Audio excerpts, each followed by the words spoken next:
If everything you call reality were merely the result of invisible processes happening within the human mind, would you still be certain you understand the world you live in? This question is uncomfortable, and it was never meant to be. It exists to destabilize, to interrupt the illusory feeling of control, to provoke that inner silence that arises when something profoundly true begins to emerge. It is precisely from this point that the warning attributed to Hermes Trismegistus originates, not as a threat, but as a diagnosis of a cycle approaching its limit. Hermes observed humanity as one observes patterns, not isolated events. For him, time did not advance in a straight line, but in recurring movements, guided by collective consciousness. Civilizations arose when they understood, even intuitively, the universal laws that govern reality, and they declined when they began to ignore them, not out of malice but out of distraction, out of excess, out of forgetfulness. Collapse in this sense was never sudden. It was always gradual, silent, and above all, mental. The central point of this vision is simple and disturbing. The external world never collapses before the internal world. When social structures become unstable, when values become confused, when truth fragments into versions, this does not happen by chance. It happens because the collective mind has lost coherence.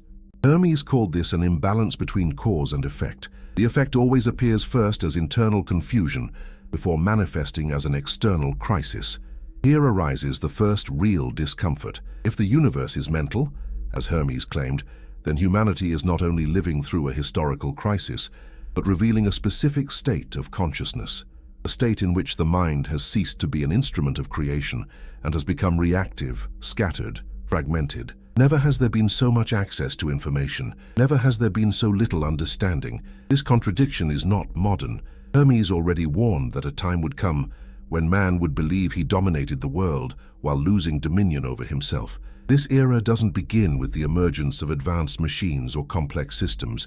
It begins when human attention ceases to be profound, when thought loses continuity, when the mind starts operating on short stimuli, quick responses, and unexamined emotions. At this stage of the cycle, human beings confuse movement with progress and speed with evolution. The result is a constant feeling of urgency, without clarity about what truly matters. Hermes understood this as a classic sign of cyclical transition, not because something external was about to destroy humanity, but because humanity was moving away from the laws that had always sustained its own stability. Laws such as correspondence, which states that what happens outside is always a reflection of what happens inside. When the collective mind comes into conflict, the external world inevitably mirrors that conflict. It is impossible to observe the current state of humanity without perceiving this correspondence in action. Human relationships marked by distrust, institutions that no longer inspire meaning, narratives that contradict each other, an incessant search for external validation, accompanied by a growing inner emptiness. All this points to the same pattern, an unstable collective vibration. Hermes taught that nothing remains still. Emotions, ideas, and beliefs also vibrate. And when the dominant vibration of a civilization becomes confused, collapse doesn't need to be imposed. It happens through resonance. This is a crucial point that generates another internal conflict. If nothing happens by chance, then chaos is not an external enemy. It is an accumulated effect. Every thought repeated without awareness, every unquestioned automatic reaction, every choice made out of fear instead of clarity. Hermes didn't speak of guilt, but of responsibility. Humanity tends to look for culprits when the consequences become visible, but ignores the causes while they are still operating invisibly. The so-called final cycle emerges precisely from this accumulation, not as a dramatic moment, but as a period in which the effects begin to manifest faster than the collective capacity to understand them. People feel that something is wrong, but they cannot identify the origin. Diffuse anxiety arises, fear without a clear object, a feeling of loss of control. Hermes saw these signs as indicators that a cycle is closing, not as punishment, but as saturation. But here's the part that's almost always ignored. Hermes never treated the end of a cycle as absolute destruction. For him, every ending is also a point of transmutation. Transmutation doesn't happen automatically. It requires awareness. It requires the ability to observe one's own reactions, question inherited beliefs, and perceive previously invisible patterns. Without this, the individual only suffers the effects of the cycle. With this awareness, he goes through the cycle lucidly. This distinction creates a profound tension. If the cycle doesn't close in the same way for everyone, then the collective destiny isn't entirely homogeneous. While many suffer psychological collapse, others awaken to a broader understanding of reality, not because they are superior, but because they are able to see the laws at work. Hermes stated that understanding a law doesn't mean controlling it, but aligning oneself with it. Resisting universal laws generates suffering. Understanding them generates clarity. The problem is that this clarity comes at a price. It requires abandoning comforting illusions. It requires accepting that the external world cannot be reorganized without the mind being reorganized first. It requires recognizing that waiting for external solutions to an internal collapse is a sophisticated form of escape. Hermes dismantled this escape by showing that the cause is never distant. It is always present, operating now in the way each person perceives, interprets, and reacts to reality. Perhaps the most unsettling aspect of this vision is realizing that humanity is not heading towards its end, but towards a revelation about its own limitations, about the fragility of a consciousness that has strayed from its foundations, about the incoherence between acquired technical power and developed inner maturity. The final cycle does not herald destruction. It exposes what can no longer be sustained, and this leads to a question that cannot be avoided for long. If the external world is a mirror, what exactly is it reflecting now? And more importantly, who is willing to look at that reflection without looking away? Hermes did not offer immediate comfort. He offered lucidity, and lucidity, while liberating, is rarely comfortable at first. The warning was given long ago, not in the form of a fixed date, but as a recurring pattern. Not as a definitive sentence, but as an invitation to observe. The cycle doesn't close when something explodes. It closes when collective ignorance becomes unsustainable. The question that remains, and which is silently beginning to weigh on human consciousness, is not whether we are at the end of a cycle. It is what happens when you realize you have always been within it, without realizing it, and understand that remaining unconscious is no longer a neutral option. There is a silent moment that almost everyone has experienced, even without realizing it, an instant when you are surrounded by information, screens, opinions, and stimuli, but you feel that something essential is missing. You know how to use complex tools, you understand systems, you master routines, but you still find it difficult to understand your own mind. Hermes Trismegistus observed this phenomenon as a clear sign of inversion. For him, when human beings know how to operate the world but do not know how to operate themselves, something fundamental has been lost along the way. Hermes was not merely a thinker distant in time. He spoke of humankind in any era that believed it was progressing while distancing itself from inner understanding. His most radical teaching was not mystical in a fantastical sense, but practical. The mind governs everything. The problem arises when this mind becomes chaotic, fragmented, and conditioned by constant external stimuli. In this state, the individual believes they are making free decisions when in reality they are merely reacting. Think of something common. Person wakes up, picks up the phone, consumes news, opinions, alerts, expectations. Throughout the day, they react to deadlines, pressures, comparisons, and fears. In the end, they feel mental exhaustion, even without having stopped to think deeply at any point. Hermes would see this as a simple example of a mind governed from the outside in. When this becomes collective, it's not just an individual problem, it's a sign of a cycle. For Hermes, the mind should be the organizing principle of reality, but what happens when it becomes scattered? When thoughts are no longer chosen but absorbed? When emotions are not understood but merely discharged? A state arises in which the person lives in constant effect, without awareness of the causes. And this, according to him, is the beginning of any decadence, whether personal or civilizational. He taught that every society reflects the average level of consciousness of its individuals. It's pointless to expect external balance if the collective mind operates in internal conflict. When many people live anxious, confused, or resentful, these emotions are not confined to the personal sphere. They shape decisions, relationships, institutions, and narratives. The world begins to seem hostile, unstable, and unpredictable, not because it has suddenly changed, but because the mind that interprets it has lost clarity. Hermes warned that a time would come when men would have access to almost all accumulated knowledge, but would be incapable of transforming it into wisdom. This time manifests itself when knowing something does not mean understanding it, and understanding it does not mean living in accordance with it. The distance between information and conscious action grows. The mind accumulates data, but does not construct meaning. The result is profound weariness, accompanied by the feeling that nothing is enough. Observe how this manifests in everyday life. People who know what would be best for them, but are unable to act. Individuals who understand concepts such as balance, focus, and purpose, but live at the opposite extreme. Hermes would explain this by saying that knowing an idea does not mean integrating it into the mind. The mind only governs when there is coherence between thought, emotion, and action. Without this coherence, the human being becomes internally divided. This division generates constant conflict. Part of the mind seeks stability, another part is drawn to immediate stimuli. Part desires clarity, another gets lost in distractions. When this conflict is not resolved, it projects outward. Relationships become unstable, decisions become reactive. The future is viewed with anxiety instead of intention. Hermes called this a loss of mental centrality. The individual is no longer at the center of themselves. This state doesn't appear overnight. It settles in slowly, almost imperceptibly. First, the person loses the ability to be silent. Then, they lose the ability to pay attention for extended periods. They then lose the ability to observe their own thoughts. When you realize it, you're already living on autopilot. Hermes saw this process as one of the clearest signs that a cycle is advancing towards its critical phase. But he wasn't saying this to instill fear. He was saying it to generate recognition, because according to him, that which is recognized can be transformed. The mind is not just the problem, it is also the key. The same principle that allows disorganization allows reorganization. The difference lies in the level of consciousness applied. Here, an unexpected element emerges. Hermes did not see mental collapse as something inherently negative.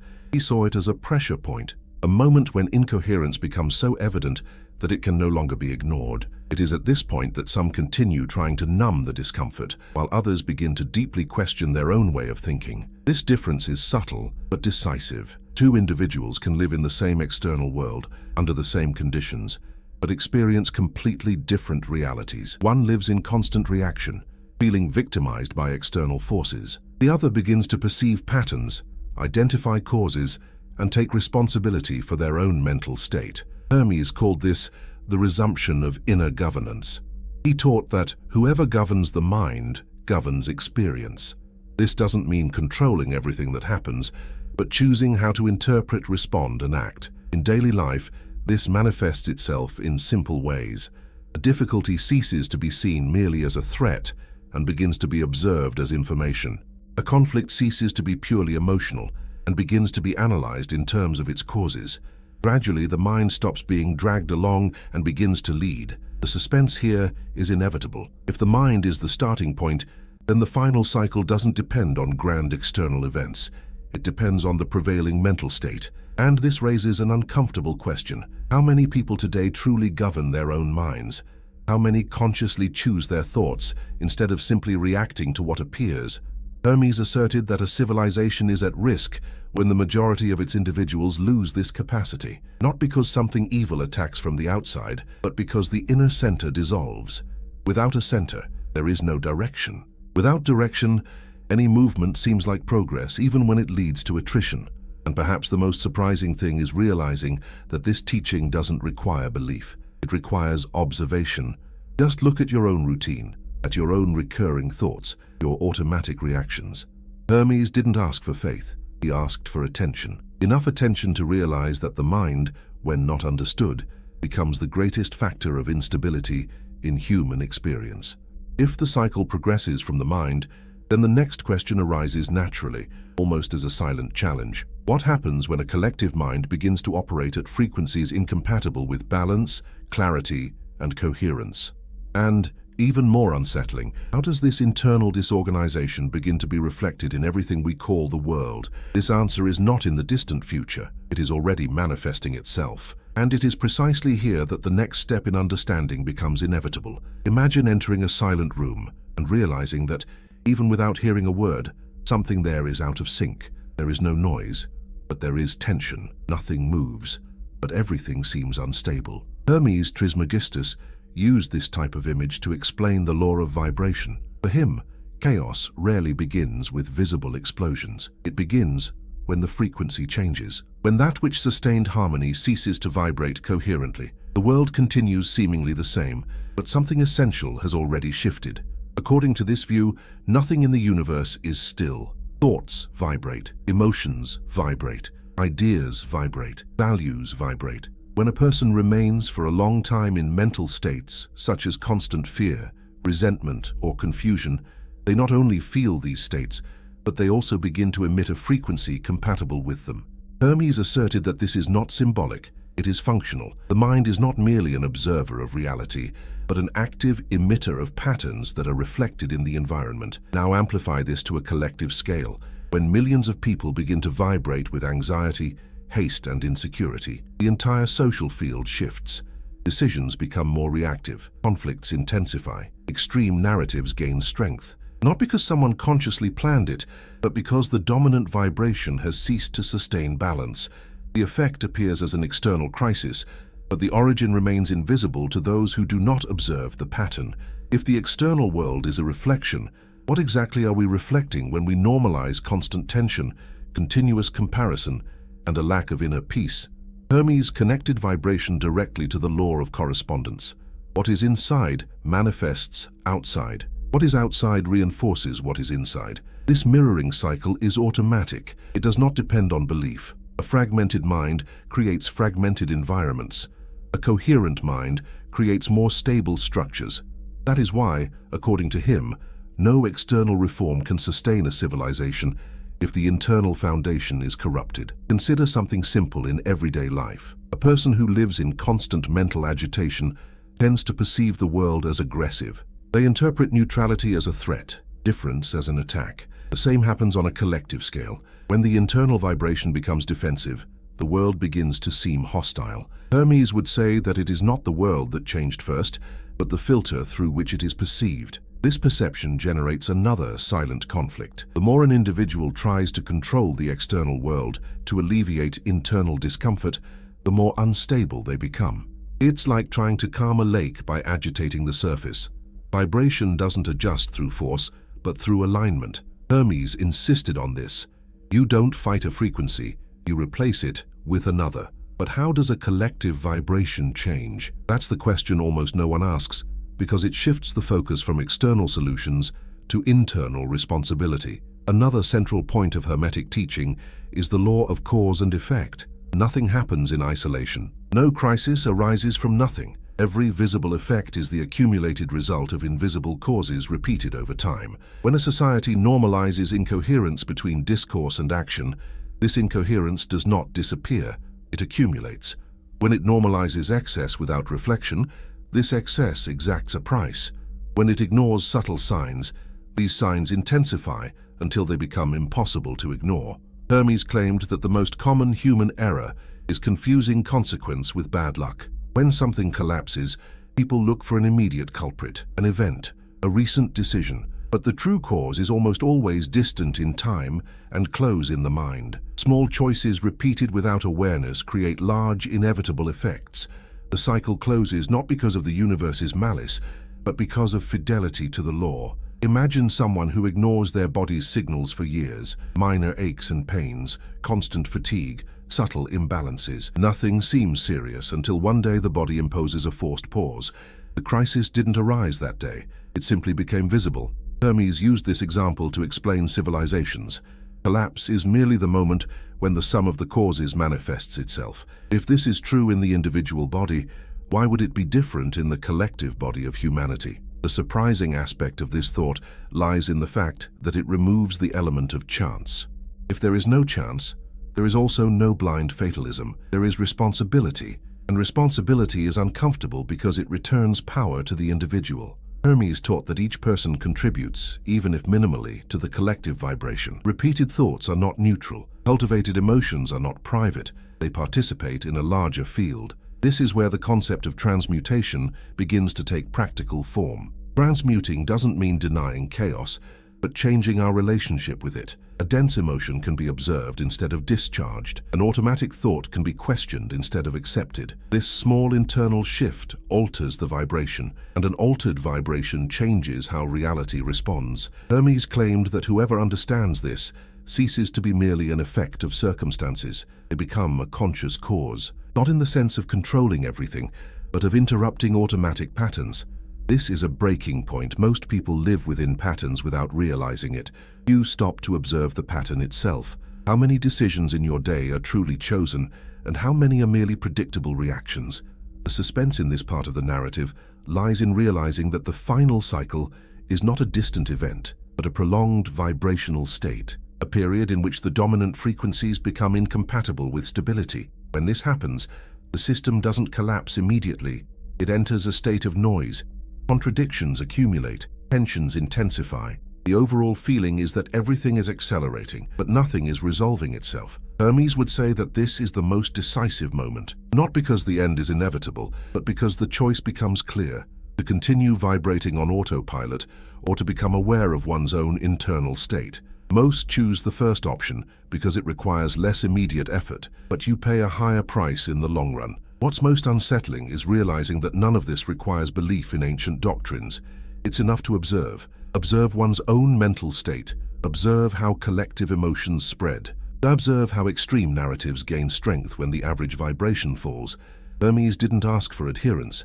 He asked for lucidity. And this clarity leads to one last question that begins to press on the conscience. If cause and effect are at work now, and if the collective vibration is already destabilized, what is the next level of this process? How does this internal imbalance begin to materialize even more concretely in visible reality? This answer doesn't appear all at once. It reveals itself step by step. And the next step is where the cycle ceases to be just a concept and begins to directly affect the structure of the world as we know it. There comes a point in any process where the accumulated effects are no longer silent. Until then, everything seemed manageable. Small deviations, improvised adjustments, temporary solutions. But suddenly something changes. The answers that worked before no longer work. The narratives that provided security begin to fail. Hermes Trismegistus described this moment as the phase in which the law of cause and effect becomes too visible to ignore. Not because something new has emerged, but because what had been accumulating has finally reached critical mass. To understand this, think of something simple and everyday. A person who lives for years beyond their physical and mental limits. They sleep little, live under constant pressure, ignore clear signs of exhaustion. For a long time, the body adapts. It compensates. It endures. Until one day the bill comes due all at once, not as punishment but as biological coherence. Hermes saw civilizations exactly like this. They don't collapse because of an isolated event, but because of a prolonged accumulation of ignored causes. When discussing a milestone like 2026, the common mistake is to imagine a mystical date, a specific day when something extraordinary happens. Hermes would never think that way. For him, dates are symbols of saturation, not magical triggers. They represent the point at which accumulated trends become impossible to sustain. What changes is not the world in a single instant, but the collective perception that the previous model no longer works. Observe some signs that are already visible. Never before have there been so many technological advances in such a short time. Systems that previously took decades to consolidate now emerge and become obsolete in a few years. At the same time, mental health indicators show a continuous increase in anxiety, depression, and feelings of emptiness, even in materially more comfortable societies. This contradiction is striking. How is it possible to have more external resources and less internal stability? Hermes would explain this as a clear imbalance between power and consciousness. Humanity has learned to amplify effects, but not to delve into causes. It has learned to accelerate processes, but not to understand their long-term consequences. When the capacity for intervention grows faster than the capacity for reflection, the system is at risk, not out of malice, but out of disproportion. There's a curious fact that helps illustrate this. Contemporary studies show that the average human attention span has been steadily decreasing in recent decades. At the same time, the amount of information consumed daily is growing exponentially. This imbalance creates an unprecedented scenario, more stimuli than conscious processing capacity. Hermes would say this is a classic sign of unstable vibration. The collective mind is overloaded. In such contexts, decisions tend to become reactive. Policies, relationships, economic and social choices are made under immediate pressure, not with a long-term vision. The future ceases to be planned and becomes merely managed. Hermes saw this as an advanced stage of the cycle, when the cause has already given way to the effect. Humanity begins to live putting out fires that it itself started, without time to understand why they arose. A simple story helps to make this more concrete. Imagine a city built around a river. For years, small changes are made to the watercourse to facilitate construction, increase production, and expand territory. Each intervention seems reasonable in isolation. Over time, the river's natural flow is altered. One day, a flood occurs. The immediate reaction is to look for recent culprits, but the true cause lies in the sum of previous decisions. Hermes would say that the river merely responded to how it was treated. What makes this moment particularly sensitive is that it doesn't just affect external structures. It impacts the perception of identity. Many people feel that traditional roles have lost their meaning. Jobs, values, goals, and even concepts of success begin to seem empty or disconnected. This generates a diffuse feeling of instability. Hermes would interpret this as a sign that the old cycle can no longer sustain meaning. Another unexpected fact is observing how different crises seem to converge: economic, social, environmental, psychological, not as isolated events, but as manifestations of the same pattern of imbalance. Hermes would never see this as a coincidence. For him, when multiple areas come into tension simultaneously, it is a sign that the cause lies at a deeper level, in the field of collective consciousness. This is where the suspense intensifies, because, contrary to what many imagine, this type of saturation doesn't immediately lead to visible collapse. It first leads to prolonged instability, a period in which everything seems fragile, unpredictable, subject to abrupt changes. Hermes called this the testing phase, an interval in which the choices made carry more weight because the system no longer absorbs errors easily. This is where the narrative shifts in tone. The cycle doesn't progress uniformly for everyone. Some simply feel fear and try to cling to what no longer works. Others realize that something new needs to emerge, even without knowing exactly what. Hermes said that this discomfort is inevitable because it represents the dissolution of old mental structures. The problem isn't feeling unstable. The problem is trying to artificially restore a balance that has already been lost. There's an interesting historical fact. Major cultural transformations have almost always been preceded by periods of intense confusion, moments when old certainties collapsed before new forms of understanding could solidify. Hermes saw these intervals as transition zones, neither entirely destructive nor immediately creative. Dangerous precisely because they demand discernment. The most unsettling aspect is realizing that this process isn't happening somewhere far away. It manifests itself in everyday life, in difficulty concentrating, in a constant sense of urgency, in polarized opinions, in generalized mental fatigue. These aren't random symptoms. They are indicators that the collective vibration is at a critical point. Hermes asserted that when a civilization reaches this stage, there is no return to the previous state, not because it is impossible, but because consciousness has already been exposed to its own contradictions. The old cycle cannot be restored without ignoring what has been revealed. The only way out is transmutation, but transmutation requires something few want to face: abandoning mental models that have provided security for a long time. This is the moment when the cycle ceases to be an abstract concept and becomes a lived experience. Instability ceases to be merely external and becomes internal. People feel they need to change something, but they don't know exactly what. Hermes would say that this confusion is not a sign of failure but of openness, an uncomfortable but necessary openness. The question that is beginning to emerge forcefully is simple and profound. If this saturation point has already been reached, what happens to those who continue to operate in exactly the same way? And, in contrast, what happens to those who begin to understand that it is not about surviving the cycle, but about consciously traversing it? This difference, though invisible at first, defines everything that follows.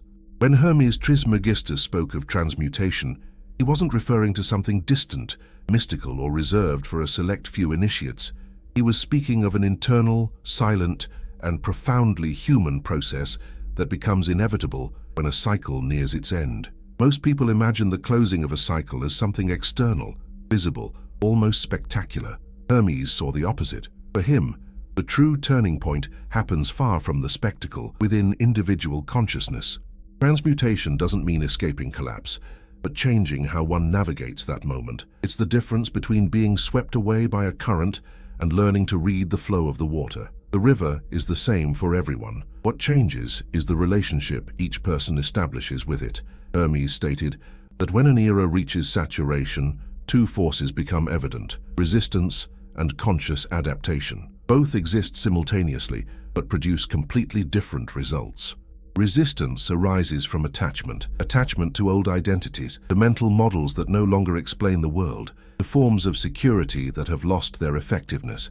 This attachment generates suffering because it attempts to keep stable something that has already begun to dissolve. It's like insisting on repairing a structure whose foundation has already given way. The more energy invested in this, the greater the wear and tear. Hermes saw this behavior as natural, but dangerous when prolonged. Transmutation, on the other hand, begins with recognition, recognizing that something has changed, recognizing that discomfort is not a mistake, but a sign, recognizing that the collapse of certainties does not mean the collapse of consciousness itself. This recognition does not bring immediate relief. On the contrary, it often intensifies the feeling of instability. But it is precisely at this point that transformation becomes possible. Imagine someone who spends years defining their identity by a function, a social role, or an external expectation. When that role loses value or meaning, a void emerges. Many try to fill it quickly, seeking external replacements. Hermes would say that this void is a space of transmutation, an interval between what has ceased to be and what has not yet been formed. To flee from it is to lose the opportunity for transformation. Transmutation requires presence. It demands the ability to remain attentive even when there are no clear answers. Hermes taught that the mind, when it finds no ancient references, tends to create anxiety. This anxiety is not the enemy. It merely indicates that consciousness has moved out of automatic mode. The problem arises when anxiety is anesthetized instead of observed. Then anesthetizing it keeps the individual trapped in the old cycle. Observing it opens space for something new. At this point, many wonder why some seem to navigate periods of crisis with more clarity than others. Hermes would answer that it's not a matter of luck, but of the relationship with one's own mind. Those who have developed the habit of observing thoughts, emotions, and reactions find it easier to perceive patterns. Those who only react feel lost when external stimuli cease to offer direction. The transformation begins precisely there, not with grand external decisions, but with small internal changes. Questioning an automatic thought, perceiving an emotion before acting upon it, interrupting a reactive impulse. These actions seem insignificant, but Hermes claimed that they are what change the individual's vibration, and an altered vibration changes how reality responds. This process creates a silent separation, not between good and evil, but between the conscious and the unconscious. While many try to restore the past, others begin to align themselves with what is emerging. This difference is not immediately visible. Both continue to live in the same external world, but the internal experience is already completely different. One lives in constant tension. The other begins to perceive coherence, even amidst chaos. Hermes warned that this stage is delicate. Because transmutation offers no immediate guarantees, it doesn't promise quick comfort. On the contrary, it requires going through a period of uncertainty without resorting to old mental crutches. Many give up at this point. They prefer to return to the familiar, even if dysfunctional. That's why not everyone goes through a cycle in the same way. There is a little discussed aspect of this process. Transmutation is not solitary in the absolute sense, but it is individual in its responsibility. No one can do this work for another. Systems, leaders, or ideologies can offer narratives, but they do not replace inner observation. Hermes emphasized that consciousness cannot be delegated, it needs to be assumed. This explains why, during periods of transition, the search for definitive external answers increases. People want to know what will happen, who is right, which path to follow. Hermes would reverse the question. He would say that the most important thing is not to predict events, but to prepare the mind, because a clear mind can orient itself even in uncertain scenarios. Confused mind gets lost even in stable environments. Transmutation also involves accepting that certain losses are inevitable, losses of illusions, of unrealistic expectations, of identities built on fragile foundations. These losses hurt because they create a feeling of failure. Hermes saw it differently. For him, losing an illusion is gaining lucidity. Suffering doesn't come from the loss itself, but from resisting it. This understanding completely changes how we navigate the final cycle. Instead of asking how to avoid collapse, the question becomes, what needs to be transformed within me so that I don't collapse along with it? This shift in focus is subtle, but powerful. It moves the individual from the role of victim to the role of active observer. Hermes said that every crisis reveals what was not integrated. What was balanced tends to remain. What was artificially sustained tends to crumble. Transmutation consists of integrating what was ignored, repressed emotions, unquestioned thoughts, contradictory desires. When this begins to happen, something curious emerges. External chaos ceases to be the center of experience. This doesn't mean indifference or isolation. It means clarity. The person remains aware of the surrounding instabilities, but is not consumed by them. Hermes called this inner stability amidst change, a state that doesn't depend on external guarantees.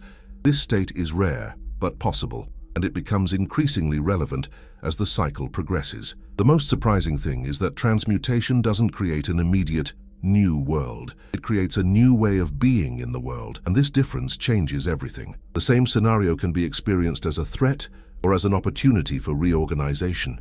Hermes insisted that reality responds to the quality of the consciousness that observes it. As more people enter this process, something begins to change, almost imperceptibly. New ideas emerge, new forms of cooperation appear, values previously ignored gain ground. This doesn't happen uniformly or quickly. Transmutation has never been an instantaneous collective event.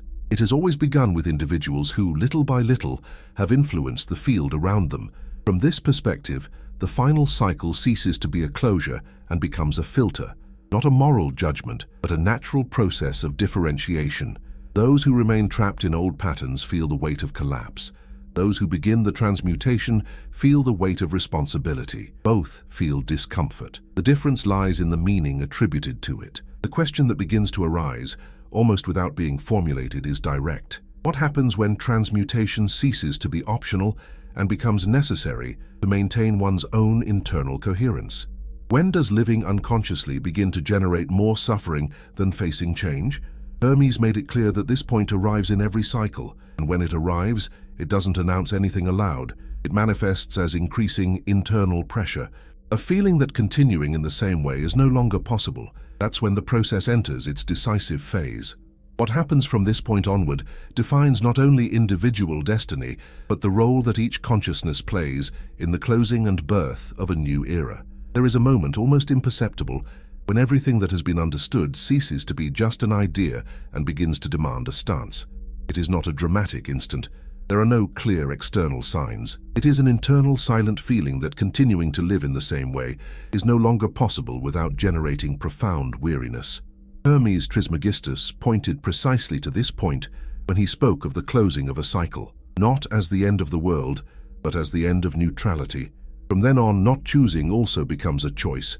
If you've followed this narrative this far, something has likely resonated with you, perhaps not in a comfortable way, but honestly. A realization that external chaos isn't just a distant problem, and that transmutation isn't an abstract concept. It begins at the most intimate point, in how you think, react, and direct your attention every day. Hermes didn't offer ready-made salvation. He offered a method of lucidity. The first practical step in this method is to interrupt automatic mode. This doesn't require isolation, abandoning responsibilities, or immediate radical changes. It only requires something rare: presence. Presence in noticing your recurring thoughts. Presence in noticing your emotional reactions before acting on them. Presence in recognizing when you are repeating patterns out of habit, fear, or comfort. This observation doesn't judge, it reveals. And everything that is revealed can be transformed. The second step is to assume internal responsibility, not in the sense of guilt, but of authorship. To honestly ask yourself how you contribute to your current mental state. What thoughts do you nurture daily? What narratives do you accept without questioning? What stimuli do you consume unnecessarily? Hermes taught that the mind needs to be nourished with intention, otherwise it feeds on whatever is available, and that doesn't always sustain clarity. The third step is to reorganize your attention. Attention is the most valuable energy you possess. That which receives your attention grows. If your attention is constantly fragmented, your experience will be too. This doesn't mean rejecting the modern world, but establishing conscious boundaries, creating moments of silence, reducing excessive stimuli, allowing thought to deepen again. Hermes stated that a deep mind perceives patterns that a racing mind will never see. The fourth step is aligning thought, emotion, and action. This is one of the most neglected points. Many people know what would be best for them. They feel it intuitively, but they act in the opposite way. This inconsistency generates internal wear and tear. Transmutation happens when small actions begin to reflect conscious choices, even if imperfect. It's not about perfection, but about direction. Each coherent action strengthens internal stability. The fifth step is to accept discomfort as part of the process. Hermes made it clear that all true transformation generates temporary instability. Old patterns resist. Old identities try to hold on. Repressed emotions emerge. This is not a sign of error. It is a sign of movement. Running away from this discomfort prolongs the old cycle. Remaining conscious within it accelerates transmutation. The sixth step is to cultivate discernment instead of fear. Fear narrows perception. Discernment broadens it. Instead of asking what will happen, the question becomes, how am I responding to what is happening? This change seems simple, but it completely alters the relationship with reality. Hermes taught that the world does not respond to fear, but to clarity. Even in unstable scenarios, a clear mind finds its way. The seventh step is to integrate all of this into daily life, not as an isolated ritual, but as a continuous practice. At work, in relationships, in simple decisions. Transmutation doesn't happen outside of ordinary life. It happens within it. Every conversation is an opportunity for awareness. Every challenge is a mirror. Every reaction is a point of choice. This plan doesn't promise absolute control. It promises something rarer, inner coherence. And inner coherence is what allows one to navigate any cycle without getting lost. Hermes asserted that the true danger lies not in the changing world, but in remaining internally rigid while everything else transforms. Perhaps the most emotional aspect of all this is realizing that you are not late. Awakening never happens too early or too late. It happens when it becomes necessary. The discomfort many feel today is not a sign of personal failure. It is a sign of sensitivity to a moment of transition. Ignoring this leads to numbness. Listening to it leads to responsibility. From this perspective, the final cycle is not a cruel ending. It is a demanding invitation. An invitation to stop living as a spectator of one's own life and assume the role of conscious author. This does not mean abandoning the world, but inhabiting it with greater presence. It does not mean rejecting the past, but integrating it without becoming trapped by it. If something in this video provoked reflection, discomfort, or made you identify with it, don't let it get lost in the next distraction. Take these ideas into your routine. Observe yourself. Question yourself. Experiment with small, conscious changes. Transformation doesn't happen all at once, but it begins the moment you decide not to go back to autopilot. If this content resonated with you, helped you organize your thoughts, or opened up new questions, I invite you to continue this journey. Subscribe to the channel to follow future videos, like this content so it reaches more people who are also going through this transition, and leave a comment sharing your questions, reflections, or personal experiences. If you prefer, do so anonymously. Here, the most important thing is not exposure, but awareness. This space exists for those who want not only to survive a cycle, but to navigate it with clarity. And this path, though demanding, never begins outside. It begins exactly where you are now.